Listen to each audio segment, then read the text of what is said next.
Bom dia, classe. Bom tê-los presente, pelo menos ah, só assistindo, mas é bom que você acessou, tá escutando nossa lição. Hoje, a lição número 10, falando sobre Abraão, o amigo de Deus, basicamente trabalhando com o texto de Gênesis 22. E nós vamos ler ele inicialmente, depois a gente vai orar, mas eu quero ler todo o texto e depois a gente passa as partes da divisão da nossa lição. Depois dessas coisas, pois Deus Abraão à prova, ele disse: Abraão, este lhe respondeu: Eis-me aqui. Acrescentou Deus: Toma teu filho, teu único filho, Isaque, a quem amas, e vai-te à terra de Moriá, oferece-o ali em holocausto sobre um dos montes que eu te mostrarei.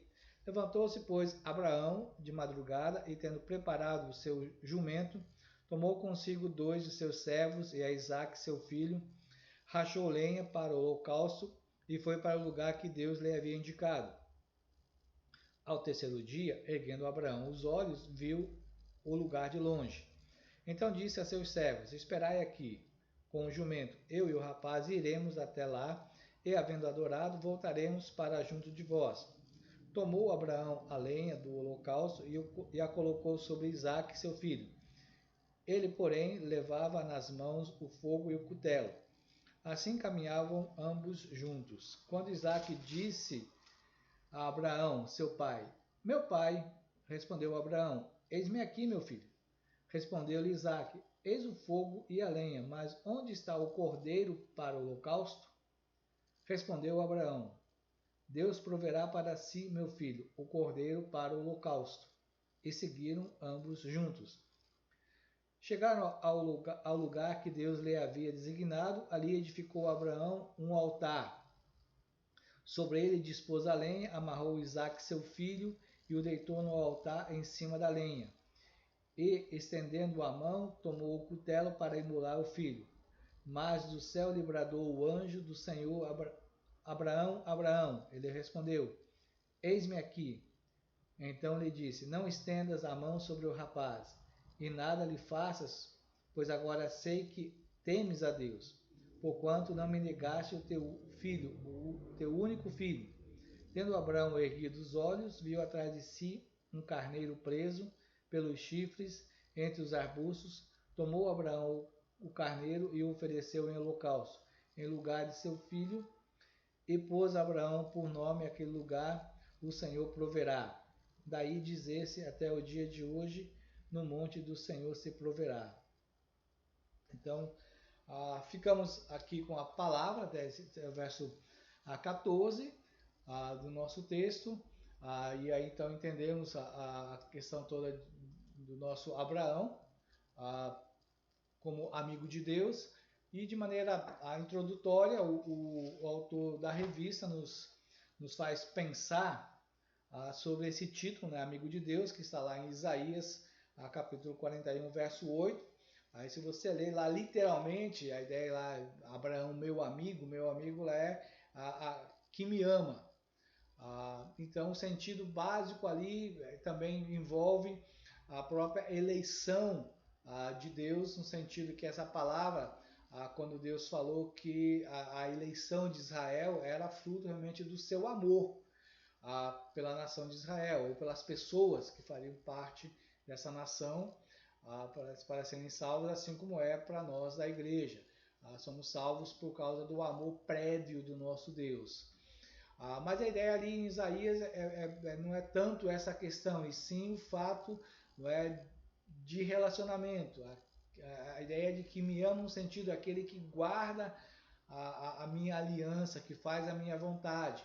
Por isso Jesus lá no capítulo 14 de João, nós até cantamos a música, né? Aquele que me ama guarda os meus mandamentos. Quem guarda os mandamentos é que ama ao Senhor. E aí, claro, pensamos aí no nosso Abraão, e é uma cena teatral, né? Que realmente vale, dá até para fazer um filme só entre o anúncio e até esse momento em que Abraão então vai imolar o cordeiro em lugar ao substituindo Isaac. Então essas verdades se tornam importantes para nós, e podemos pensar nesse fato, né? Que Abraão realmente é aí alguém que está debaixo de uma provação. Aqui dentro das Escrituras nós realmente não temos como comparar, a não ser a do Senhor Jesus Cristo, mas em termos meramente humanos, não vemos ninguém sofrendo tanto quanto Abraão para fazer algo que Deus lhe pede. Então, o que nós podemos entender, e aí o autor nos coloca somente um coração moldado por Deus, resistente a choque, poderia suportar uma prova tamanha, algo muito severo do ponto de vista nosso humano, né? Mas são fascinantes as palavras que nós vemos dentro desse texto, as lições que podemos aprender a respeito desse episódio. É um drama bastante angustiante, mas também de grande ensinamento, de grande valia para todos aqueles que andam nos caminhos do Senhor, que querem realmente seguir e servir ao Senhor. Então vemos realmente que há uma ordem que Abraão recebe e ela veio de Deus. Deus falou com Abraão, né? Então nesse sentido podemos entender, não havia espaço para contestação, não poderia dizer Senhor, né? Como aconteceu lá na semana passada quando Abraão discute ali com o Senhor Jesus Cristo na forma do anjo do Senhor. E se tiver 50, se tiver 40, se tiver 30 justos lá em Sodoma. Aqui não tem. A palavra de Deus é taxativa. Vai e sacrifica. E Abraão, muito consciente disso, e ele vai realmente agir contra o senso comum, até mesmo na questão da sua própria fé, ou daquilo que ele conhecia deste Deus. Ele sabia que esse Deus não fazia sacrifícios humanos, ao contrário dos deuses dos pagãos, que alguns deles exigiam sacrifícios humanos. Mas o que nós entendemos é a palavra do Derek Kidner que é citada, né? A fé fez Abraão ver que a loucura de Deus é sabedoria ainda não descoberta. Aquilo que Paulo mais tarde vai revelar para nós em 1 Coríntios. Né? Mas entendemos sim que Deus é sábio, Deus é bom. Né? E aquilo que pode aparentar loucura da parte de Deus não é. Há um propósito, há uma razão em todas essas coisas. Deus tem algo a ensinar não só a Abraão, mas a sua descendência, ao próprio Isaac que ali está. E nisso também para nós é importante, vamos lembrar de que Isaac não era um menino, não era um rapazinho, ele já era um homem, talvez com seus 20 e poucos anos. Então, mesmo em momentos quando então o pai o amarra, talvez ali Isaac vai entender, eu sou o sacrifício, e não lutou contra isso. Talvez ele tivesse força suficiente para dar uns tapas no pai e correr. Dizer assim, não, eu não vou, você não vai fazer isso comigo não. Mas Isaac era uma pessoa talvez dócil, tranquila e que confiava no pai, amava o pai. E se ele sabia que o pai tinha que fazer aquilo, então ele ia obedecer, ele não se colocou contra o pai. Então isso para nós, somente para nós, os jovens, né, que estão aí debaixo ainda da tutela de pai e mãe, isso é um ensinamento importante. Nem sempre precisamos estar recorrendo a contestar o nosso pai e a nossa mãe diante de uma ordem que ele nos dá, ou de uma posição que eles tomam. Às vezes temos que confiar que ele orou, que ele buscou a Deus, que ele buscou conselhos e que aquilo que ele vai fazer realmente é aquilo que Deus colocou no seu coração. E nisso temos que descansar. Embora outras situações possam nos permitir conversarmos, dialogarmos, até questionarmos de maneira branda, sensata e mansa nosso pai ou nossa mãe diante de uma posição, diante de uma ordem, mas sempre entendendo que a decisão final sempre é deles, por serem autoridades. Então isso para nós é algo que traz algo relevante e podemos pensar, e aí de que maneira isso trabalha o seu coração, como é que você reage diante de uma ordem como essa. Como você reagiria, desculpe, diante de uma ordem como essa. Tente pensar, se você fosse Abraão, se a ordem fosse para você, talvez, claro, nós estamos olhando para muitos aqui que não têm filhos ainda, mas talvez um dia vai ter algo realmente de extrema gravidade, algo muito severo, aquilo em que o seu coração realmente está. Pense na crueldade desse pedido. Um pai idoso,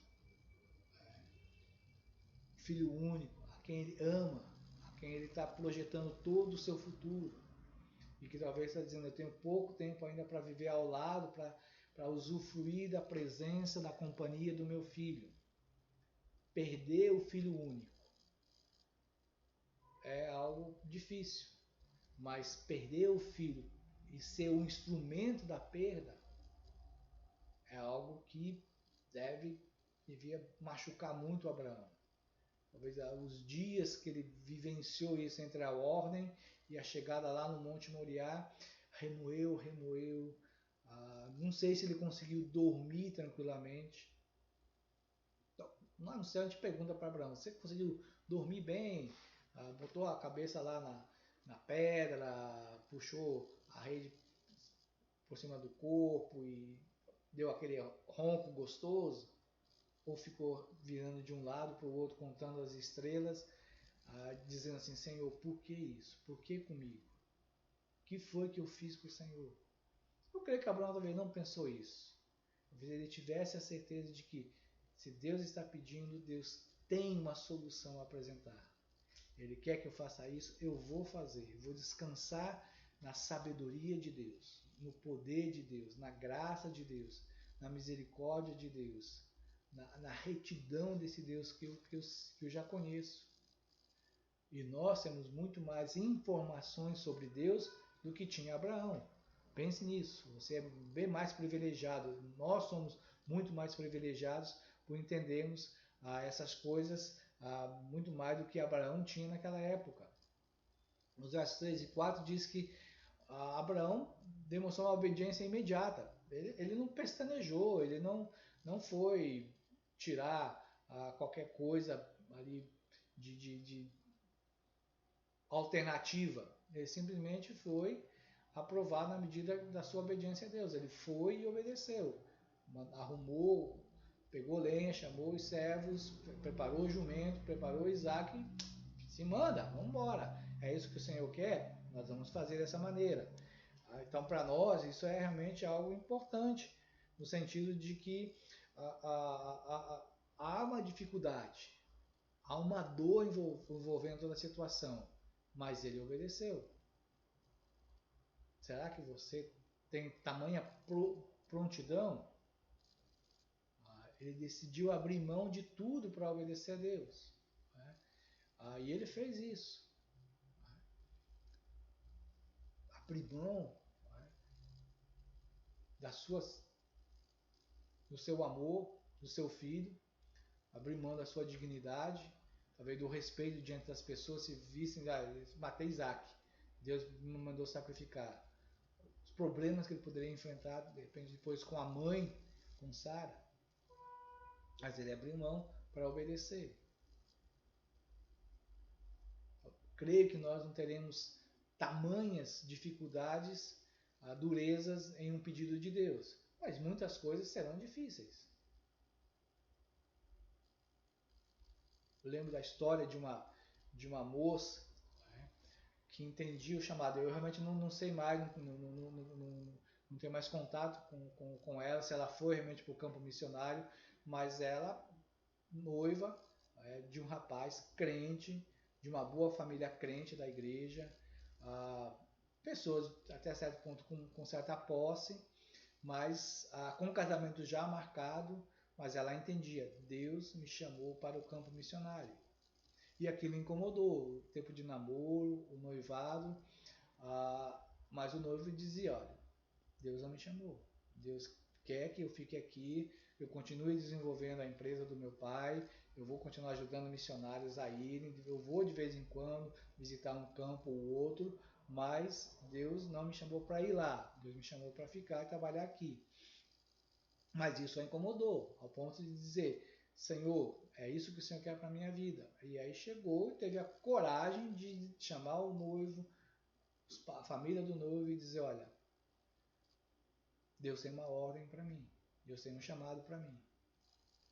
E se ele não é a pessoa a chamada também para um campo missionário, significa que ele não é para ser meu marido e eu não vou ser sua esposa. Porque se eu ficar e desobedecer a Deus, eu serei uma péssima esposa. Obediência, né, de Abraão foi imediata. Ela relutou, mas obedeceu. Né? Aquilo a incomodava. Né? Então é algo que nós devemos aprender. Às vezes abrir mão dos nossos próprios direitos para fazermos aquilo que Deus realmente quer de todos nós, de trabalharmos e vivermos dessa mesma maneira. É aquilo que vemos lá em 1 Samuel 15, 22, né? Que diz, tem porventura o Senhor tanto prazer em holocaustos e sacrifícios, quanto em que se obedeça a sua palavra? Eis que o obedecer é melhor que o sacrificar, e o atender melhor do que a gordura de carneiros. Claro que nós lidamos com um homem que não sabia, né, toda a revelação de Deus. Hoje nós sabemos, Deus não exigiria de nós o sacrifício humano, fizéssemos isso. Abraão não tinha essa revelação, ele só tinha aquilo que Deus lhe falou. Então somos chamados a realmente vivermos em obediência, e obediência imediata, e nisso também demonstrar fé, confiança em Deus. Fé, ela é realmente algo que envolve a nossa mente. Conhecer a palavra, estudar a palavra, aceitar essa palavra, crer nessa palavra e viver por essa palavra. Isso aí envolve a fé. Dessa maneira, então, ao que nós entendemos, né, que ele falou, nós vamos e nós vamos voltar, vamos sacrificar e vamos voltar. Então ele tinha certeza de que alguma coisa Deus faria, ou ia ressuscitar, ou iria fazer uma cura milagrosa, né? Mas ele sabia que eles voltariam, ele falou isso. O autor de Hebreus já nos mostra, já nos faz entender que ele cria numa ressurreição. Então isso para nós é algo que nos ajuda a então entendermos a questão de vivermos pela fé, de confiarmos. Não é? Há uma certeza nessa providência de Deus. Não é?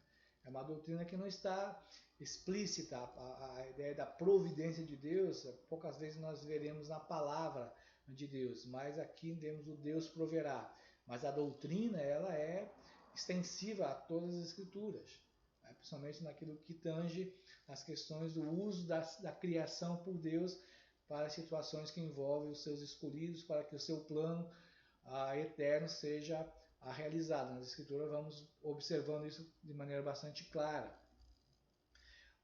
Há uma certeza de que o sacrifício ocorreria.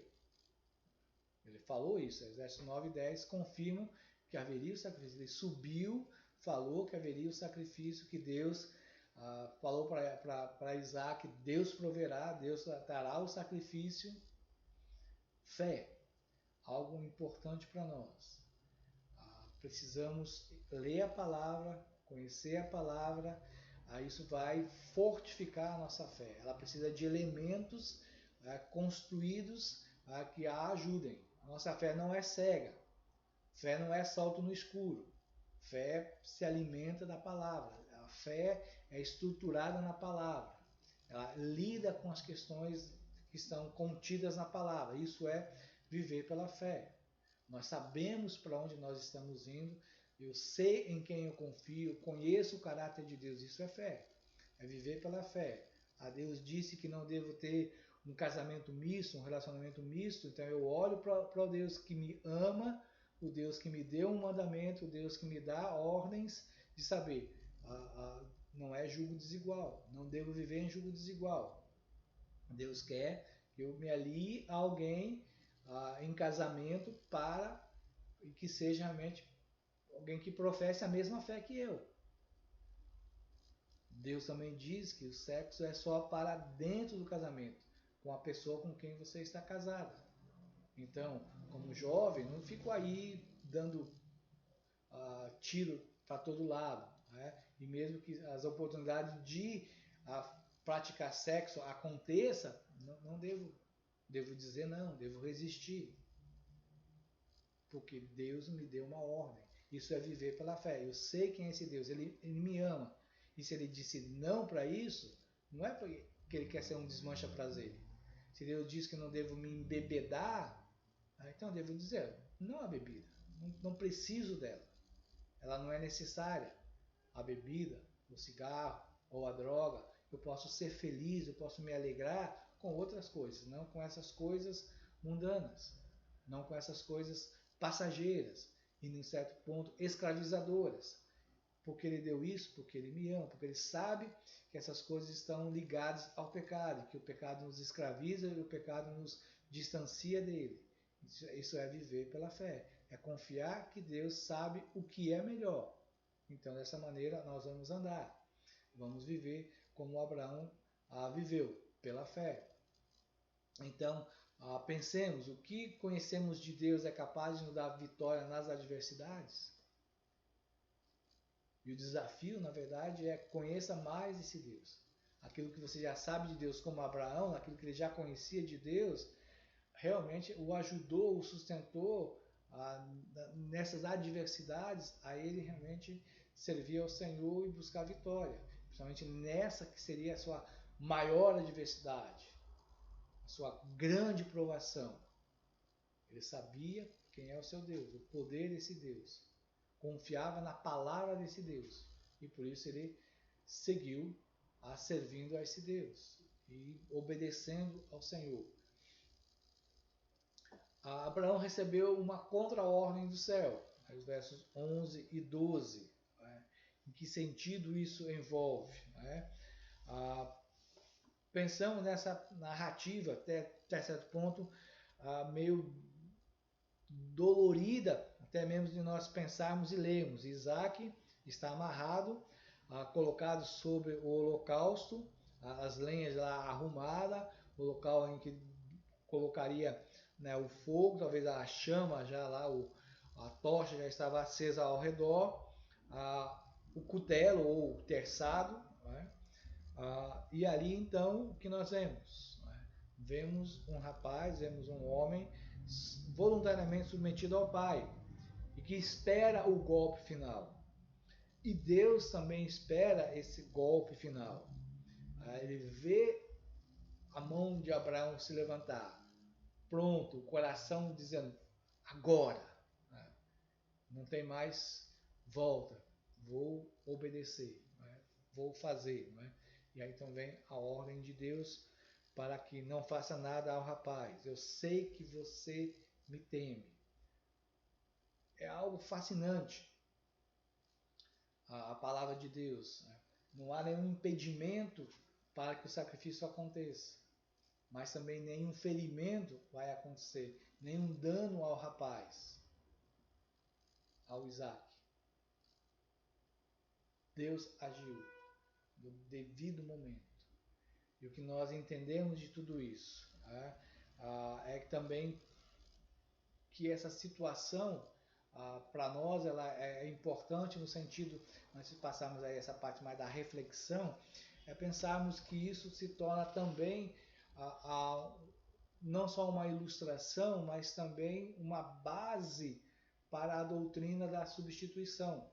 Lembramos que quando nós pregamos e ensinamos sobre a salvação no Senhor Jesus, nós vamos falar que Deus é um Deus, né, de justiça, é um Deus de amor, um Deus de graça, mas que Adão e Eva pecaram, desobedeceram, foram expulsos, o relacionamento com Deus foi rompido, mas a Deus, na sua justiça, então decretou que o homem agora estava destinado à morte, tanto física quanto espiritual, por causa do pecado.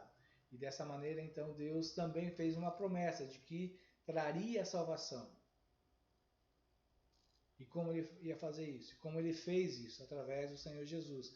Quando nós mostramos para as pessoas que elas são pecadoras, porque são filhas de Adão e Eva, que elas estão separadas de Deus, que estão debaixo da condenação ao inferno, ao lago do fogo e enxofre, por toda a eternidade, mas que Deus providenciou alguém para pagar o preço, alguém que pudesse tomar o lugar do pecador na cruz.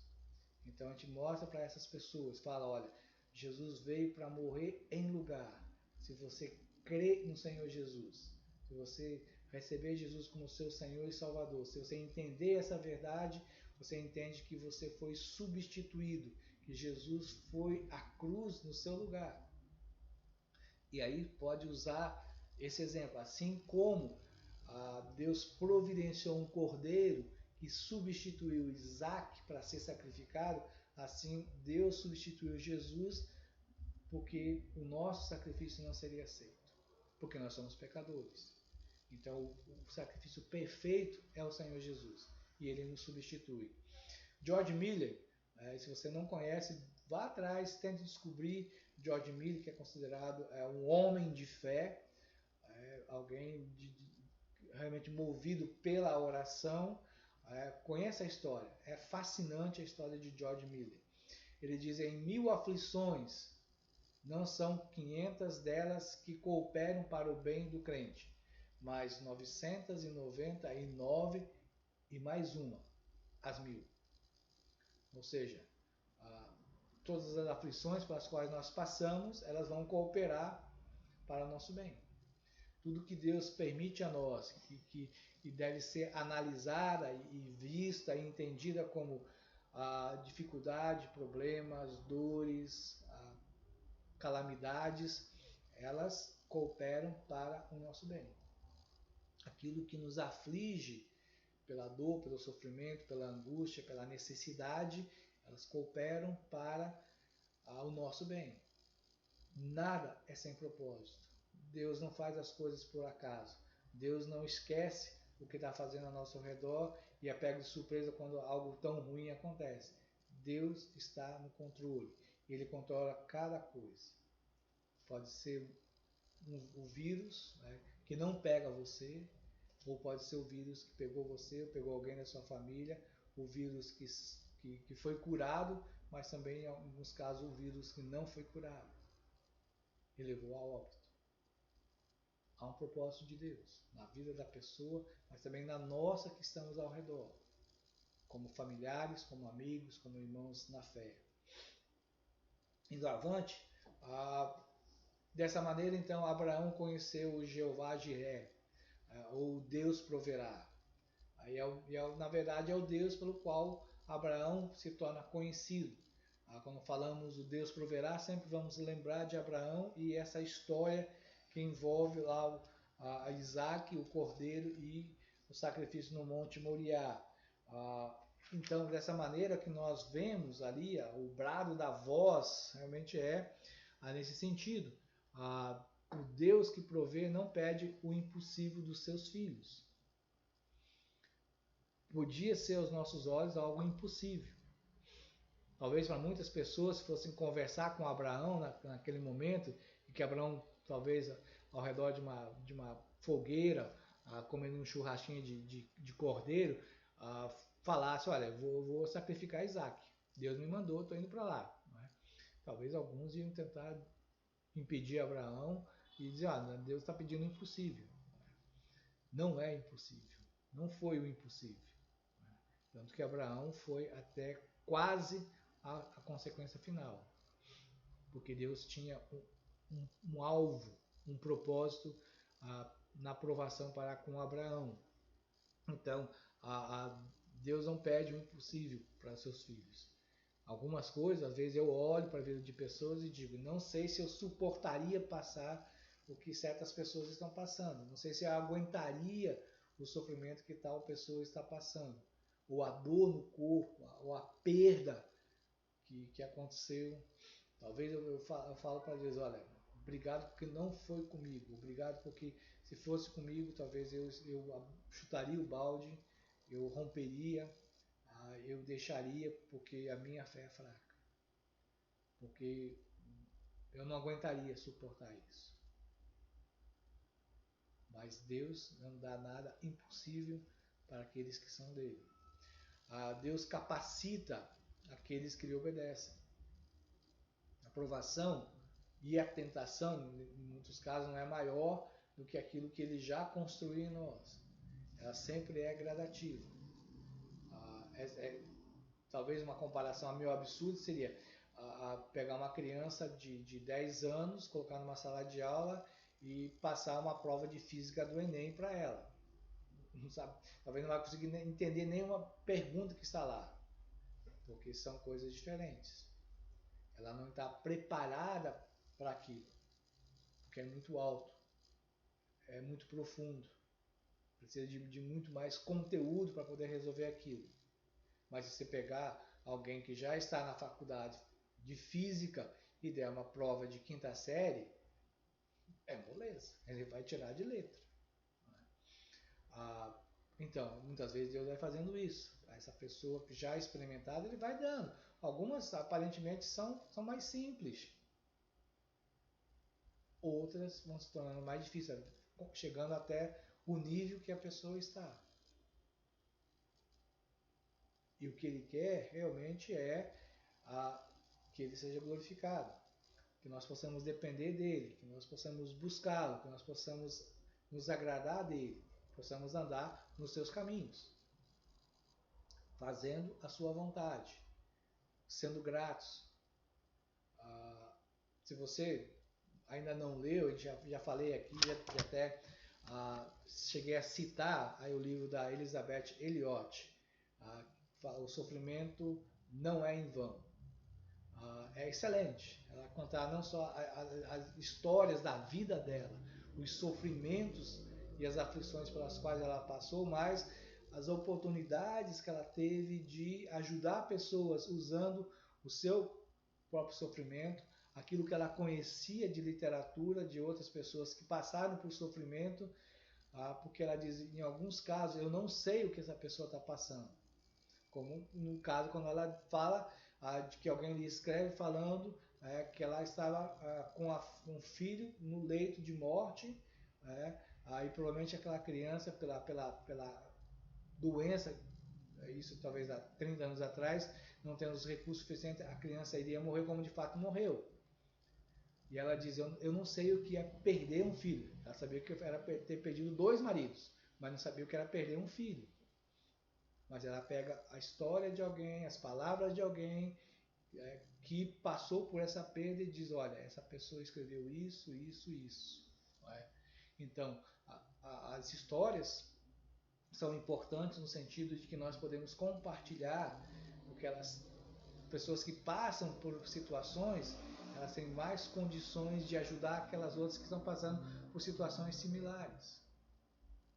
Então, Deus vai capacitando para que nós possamos enfrentar toda e qualquer adversidade.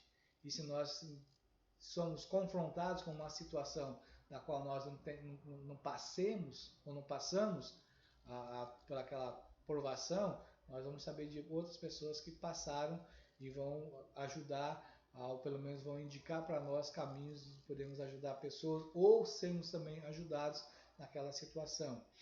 Esse Deus que provê, revela os seus segredos àqueles que nele creem. Essa ideia da amizade. Ser amigo de Deus, é da familiaridade, da cumplicidade.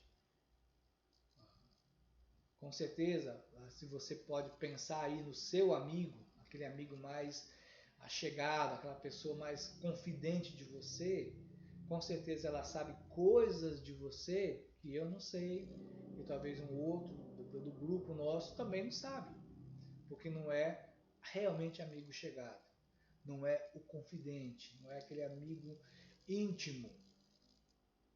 Podemos ter, muitas vezes nós usamos a ideia de amigo, somos amigos, mas na verdade nós somos mais colegas. A ideia da amizade realmente é daquilo que o Provérbios diz, no dia da angústia se faz irmão. Aquela pessoa para quem você grita, para quem você chora, para quem você liga, para quem você estende a mão, que dá o ombro. Essa é a pessoa amiga. E devemos ter amigos, devemos cultivar amigos. Temos em Deus realmente o nosso amigo, ou seja, de abrirmos o coração, de confidenciarmos, de falarmos o que está acontecendo conosco. E aí então Deus vai guardando. O Salmo 25 fala Realmente a intimidade do Senhor para aqueles que o temem, a quem Ele vai realmente revelar, a quem Ele vai contar os seus segredos da sua palavra, da sua aliança.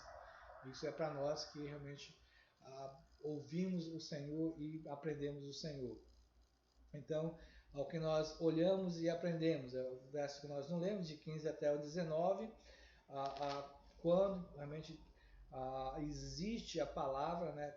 Aí para nós então é importante, eu quero finalizar, eu vou ler esse texto que diz: Então do céu bradou pela segunda vez o anjo do Senhor a Abraão, e disse: Jurei por mim mesmo, diz o Senhor, porquanto fizeste isso e não me negaste o teu único filho, que deveras te abençoarei e certamente multiplicarei a tua descendência como as estrelas dos céus e como a areia da praia do mar. A tua descendência possuirá a cidade dos seus inimigos, nela serão benditas todas as nações da terra, porquanto obedeceste a minha voz. Então voltou Abraão aos seus servos e juntos foram para Berseba, onde fixou residência. Então há uma recompensa. Não é?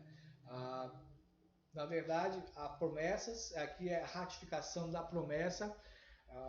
Por que nós entendemos? Por que houve essa aprovação para Abraão? Vamos lembrar que Abraão, durante o seu tempo antes de Sara engravidar, ele teve alguns vacilos na sua fé. Ou porque ela ainda não tinha muitos elementos, ou porque ele estava confiando mais nos seus estratagemas, nas suas capacidades humanas, intelectuais, comerciais, ou nos aspectos culturais, como foi o caso de Agar, mas não estava realmente confiando plenamente em Deus, amando a Deus plenamente, pronto realmente a obedecer a Deus em tudo. Então, a aprovação vem exatamente para isso. E dessa maneira, então, o selo da promessa de Deus vem por esse fato. Quando o Senhor Jesus, que é o anjo do Senhor, fala a Abraão, você não me negou, então eu vou manter a minha palavra, eu vou realmente abençoar a sua descendência. A partir de Isaac, a descendência de vocês será inumerável. E os povos da terra serão abençoados por você. E a grande bênção, na verdade, vai ser a pessoa do Senhor Jesus Cristo. Vamos observar isso, vamos ver isso na pessoa do Senhor Jesus Cristo. Então, a dura prova que Abraão enfrentou é algo que o texto nos fala. Nós podemos ver, talvez, as lágrimas e o suor da tensão de Abraão ao lermos o texto. Apesar dessa severidade das circunstâncias, Abraão, o amigo de Deus, ele se mantém fiel. Ele mantém a sua fé. Tente imaginar Abraão subindo aquele monte, naquela época bem diferente, talvez da época do Senhor Jesus, da época de Salomão, onde talvez o templo foi construído, mas havia talvez 300, 400, 500 metros de altura do nível do terreno mais baixo até o local do sacrifício. O coração devia estar muito apertado. Então aprendemos que a obediência é o caminho para a vitória. Confiar e depender de Deus é a essência do nosso relacionamento com o nosso Deus.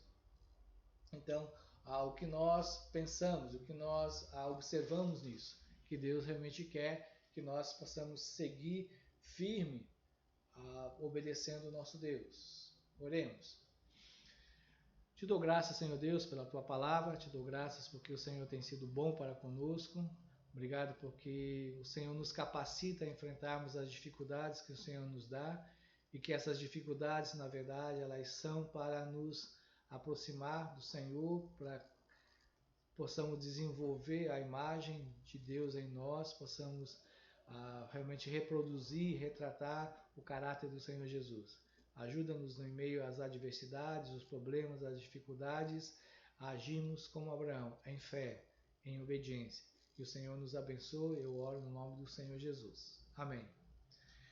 Um abraço, até amanhã, para alguns, até outra semana para outros, e até à noite para quem vai a participar da pregação, pelo menos ouvindo. Abraço!